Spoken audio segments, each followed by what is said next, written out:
Health CS, do you know his name? Aden Duale. Yeah, for the first time we have a he at the health ministry in this administration. Aden Duale has hit the ground running, outlining an ambitious roadmap to overhaul Kenya's healthcare system. Taking office on Tuesday, succeeding Dobra Barasa, Duale promised to prioritize financial accountability, improved service delivery, health workers' welfare, and enhanced patient care. All right? Hey, na moto. Let's listen to what Duale was saying when he took over office at Afya House yesterday. Ni aibu kubwa sana Wakenya wakwe kwa barabara na wako na serikali. So sisi nimesikizana na hawa, tutapata suluhisho. Hawa viongozi wameniambia maneno ngapi? Permanent and pensionable na gratuity. Na nimesema wanipe wiki tatu. So this is him addressing healthcare workers. And after taking over the ministry, he also held a meeting with the leadership of the various unions. For example, the Secretary General of the Kenya National Union of Nurses, Seth Panyako, spoke, and we're going to hear from him shortly. Also, the Kenya Union of Clinical Officers, Secretary General George Gibore, spoke as well, after the CS. The CS is here promising, you know what, I'm going to make sure that I take care of your welfare.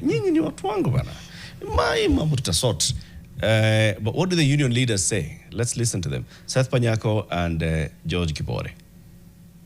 Tunapongeza rais kwa kumlete yule ambaye ni neutral person katika Ministry of Health, ndio? Wale ambao wanataka kumpinga waache siasa, kwa sababu hatuhitaji siasa katika Ministry of Health. Kuna waziri amayai kuja kuongelesha hao watu. Si ukweli? Kwa hivyo hii inamaanisha tuko na waziri ambaye anajali maslahi ya wana afya na anajali maslahi ya wananchi. Your immediate reaction, Mariam? Were these not the same unions saying that a doctor should be at the helm of the Ministry of Health?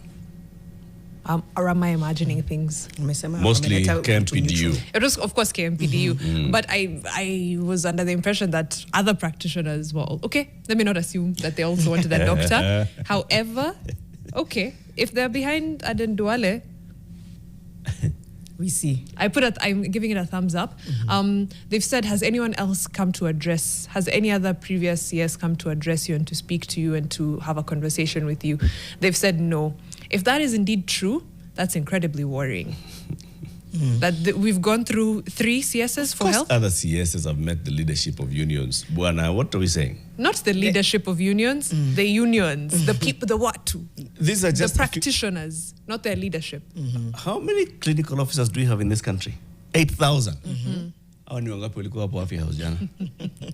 representation of them. Yeah. Maybe they've met but haven't fully engaged. Maybe that's what they're speaking to. You can meet tokenistically to say we've met, tick. Then you go on about your business. All I was thinking was, nowadays when I talk, I want you guys to just ninia vuvuzela. Because it must feel every statement. This is what I demand. Latiff and Mariam. We start doing sound effects. Yes, every time I say a statement. A mixer, just be like. But you're right about it being worrying if that's what they've said. So I don't know, like everything else, because he's just gotten to the helm. Let's just wait and see. Hey, again, from environment to tumetoka defense, to environment, to health. In less than, is it 6 months? Huyu ndio Matiang'i wa hii administration. Ni huyu. So umesema anacheza siasa vizuri sana. What do you mean? You see that first meeting, and then he's brought in the leaders of the unions with the Watus. He's brought in the nurses union leader. Na sasa kusema mmeweka kwa mfuko, lakini let's anakani kama amewekwa kwa mfuko. Alafu huyu leader wa Union of Clinical Officers anakani kama amewekwa kwa watu wanaweza sema amewekwa. Sijui kama lakini Yeah. But you know what I mean? Hiyo ni siasa poa sana amecheza hapo Duale. Get in there and get the people on your side. The weight of his docket right now? It's so massive. With Shiv Shah access, I think that's the biggest thing we're waiting to hear about. What is the continuity? Because when we spoke to him literally 3 weeks ago, he was planting trees. He was giving us a pipeline to 1.5 billion. 15 billion. 15 billion. 15 billion trees. It should be. Aye. Where's the continuity in ministries? Mimi nilikwambia si bado PS yuko, si bado KFS director yuko, hao ndio wanapanda miti. Nimeenda kwa app ya Jaza Miti to see how we are doing. How we doing? It says total trees planted 649 million. It has not changed. 455,186. Okay. That one has not changed. That one has not even caught up with the figure that the government is giving us of 750 million. That's true. So the app is still behind. The app is still behind. Run by the same ministry. Okay. This is why we come back. Let's hope Dr. Baraza will now go and harmonize the app plus.